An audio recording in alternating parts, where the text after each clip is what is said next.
Welcome. We're drawing from two really comprehensive reviews by hubfx Analytics, and they cover the turbulent Q4 of 2025 and set the outlook for Q1 2026. And our mission here is pretty sharp, I think. Yeah. We need to unpack how we went from that moment of, let's call it perceived stability in mid-2025 to this new, highly volatile and very selective environment. Right. It's about understanding the actual mechanisms of the change. Exactly. And the core insight that hubfx stresses, and it's why we structured this deep dive this way, is the definitive end of what they call low-friction FX conditions. That's the key phrase, isn't it? Low friction. It is. If you think back to Q2, maybe Q3 of 2025, G10 volatility was so compressed. It was. And central bank narratives felt really coordinated. And honestly, cross-border hedging just felt, well, easy. Deceptively easy. Deceptively easy, yeah. Right. Because the main driver was this consensus view that we were heading for synchronized easing globally. Right. And that just creates a very predictable, narrow range of outcomes. And Q4 2025 just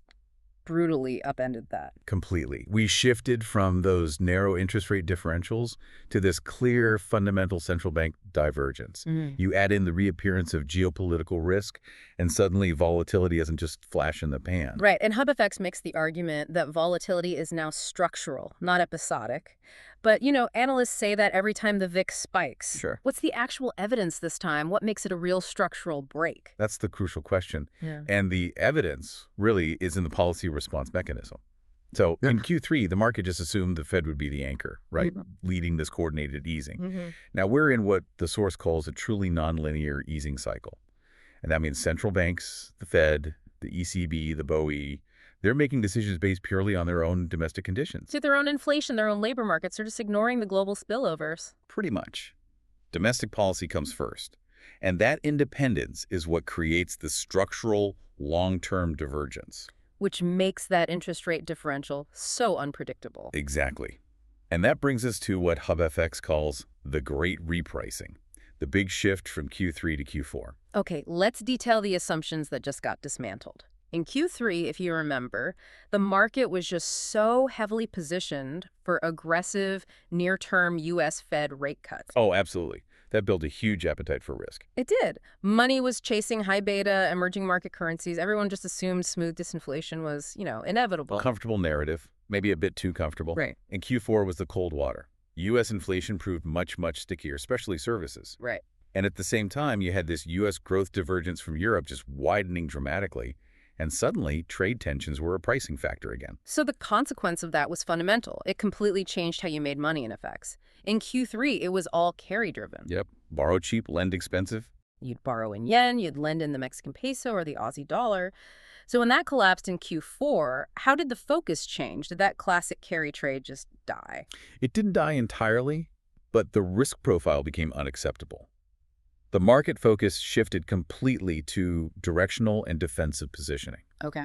So instead of relying on those stable interest rate spreads for small, predictable profits, that's carry traders, we're suddenly hunting for which currency pair had a clear path up or down.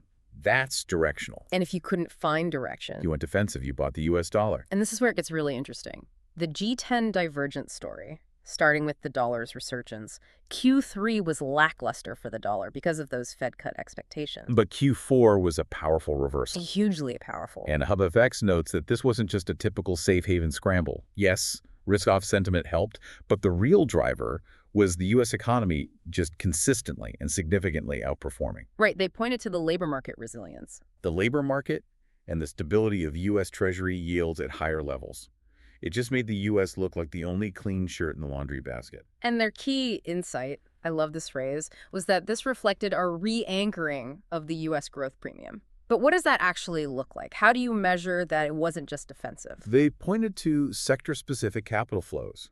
So while global equity indices might have been wobbling, the capital flowing into U.S. tech, into U.S. manufacturing, it suggested investors were buying a structural American advantage, not just fleeing risk.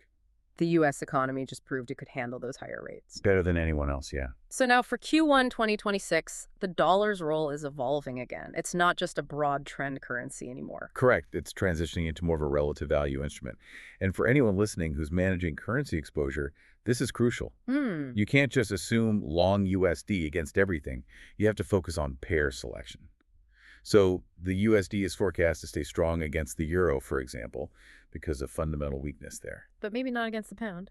Exactly. It could be much more range-bound against, say, the British pound or the Swiss franc. So the trade becomes less about long USD and more long USD, short EUR. Which is a perfect contrast to the euro. It struggled through Q4 and is still facing headwinds. If the USD was reflecting a premium, the EUR was reflecting some major deficiencies. Well, absolutely. The Eurozone had these compounding headwinds. You had collapsing industrial output, particularly in Germany and Southern Europe. Right. And that signaled a much deeper stagnation than people expected. Then the ECB started signaling earlier, and maybe deeper rate cuts than the Fed. And that policy divergence is just kryptonite for Eurosd. Total kryptonite. You add in the political uncertainty, the lack of fiscal coordination, Hmm? and the sources are clear that the Q4 selling was not just speculative. No, it felt fundamental. It was. The move that pushed Eurosd towards those mid-2024 lows, that was a fundamental reassessment of medium-term Eurozone growth. It's a credibility issue. So let's turn to the middle ground. The British pound, GBP, it landed squarely in what hubfx calls the risk moderate category. It really did. It didn't have the euro's structural decline, but it also didn't have the dollar's relentless surge. It was the definition of range-bound against the dollar. Yeah, but impressively, it actually saw modest appreciation against the euro. The UK economy, while not roaring, it did outperform the eurozone. Yeah. And the Bank of England's whole cautious, data-dependent stance, That famous wait and see. that wait-and-see approach, kept it from any major directional losses. It's like a sturdy, mid-sized sedan of a currency. I like that. But what makes it risk moderate? Does that mean it just stopped correlating with global risk? The sources suggest its correlation didn't disappear, but it moderated a lot. It's attractive because UK inflation, while sticky, seems contained enough that the BOE isn't facing that extreme policy divergence you see with the ECB. But it's on a tightrope. It is on a tightrope. That's the key. If domestic growth weakens unexpectedly, that risk moderate label just evaporates because there isn't that massive structural premium supporting it like the US has. Okay, so if sterling was the middle ground, let's pivot to what hubfx calls the regime change currency, the Japanese yen, JPY.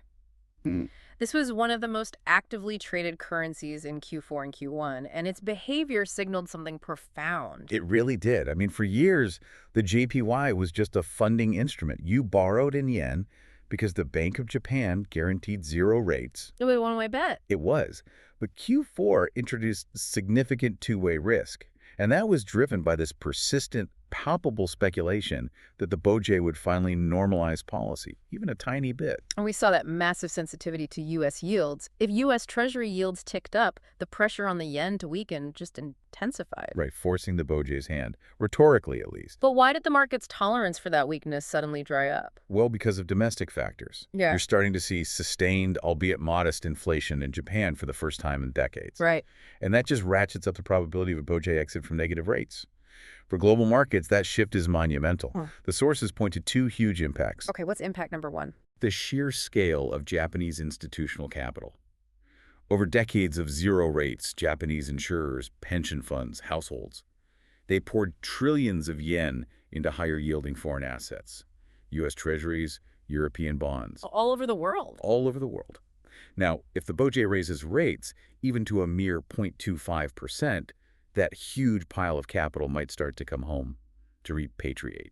And that movement of money alone is an enormous directional force. Huge. It can strengthen the yen and simultaneously disrupt global bond markets. That's a fascinating and often overlooked point. So yen strength isn't just about trade, it's about global capital flows reversing for the first time in a generation. Precisely. And the second impact is realized volatility. Q4 saw the JPY actually strengthen during global risk-off episodes. A behavior we haven't seen consistently in years. Right, and that tells us the yen is graduating from just being a cheap source of funding to becoming a strategic defensive position for some major players. Let's move beyond the G10. Emerging markets. Q4 and Q1 2026 saw this acceleration of divergence. Q3 was easy, a broad EM rally, beta exposure was all you needed. What separated the winners from the losers in Q4? Selectivity. It became absolutely paramount. The market started punishing generalized risk and rewarding macro credibility and balance sheet strength. You couldn't just throw a dart at the EM board anymore. So hubfx identified two distinct camps. Who were the strong performers? Who defied the trend? The winners were nations with two key things going for them.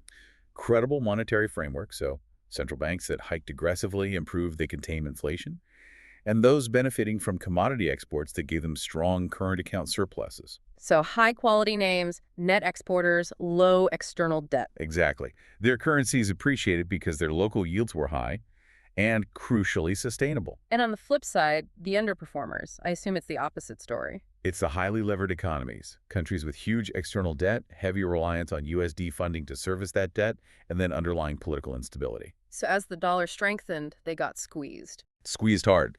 The risk premium investors demanded just shot up in Q4. It was a brutal reminder that the era of cheap money is over. Now let's connect all of this directly to you, the listener. The corporate treasurer, the CFO, the platform manager. The end of low-friction FX isn't an academic point. This directly hits your margins. It fundamentally matters because the static hedging assumptions from mid-2025 are, frankly, financially reckless now. We saw implied volatility rise across G10 pairs, and it's staying persistently above those early 2025 averages. And this isn't just higher noise. It makes execution timing critical. Absolutely. If liquidity tightens and volatility jumps, what specific changes does hubfx suggest for risk management? That's the question. Well, the shift has to be dynamic. The report really emphasizes that FX strategy now directly impacts profit margins, not just treasury efficiency. So relying on a passive forward contract is just too rigid. It's too rigid. For a corporate with, say, large, unpredictable euro or yen receivables, hubfx suggests moving towards more dynamic hedging overlays, using options or collars more frequently to protect against those sharp directional moves. So instead of just locking in a rate for 6 months and crossing your fingers, businesses need to be ready to adjust their hedge ratios almost weekly. Precisely. Based on data, based on policy signals, and for platforms, it means your pricing has to be built for real-time volatility. Lagging execution is a direct route to margin erosion when a currency can move 1% in a day. Okay, so to recap the big structural themes carrying forward into 2026. Elevated sensitivity to data surprises, persistent and unpredictable policy divergence, and a higher baseline of volatility that, really, businesses just have to bake into their cost structure now. That sums up the new reality perfectly. The shift we've detailed here suggests Q1 2026 will be active, it'll be opportunity-rich for those who are prepared, and completely unforgiving of complacency. The real challenge for financial leaders is anticipating the steps of this nonlinear easing cycle. And that brings up a question for you to think about. What does this mean for your own internal financial modeling? Specifically, how high a long-term interest rate should you assume in your cost of capital calculations now that the U.S. growth premium has been re-anchored? A truly crucial question for every financial planner out there. Thank you for guiding us through these really critical and complex market shifts. My pleasure.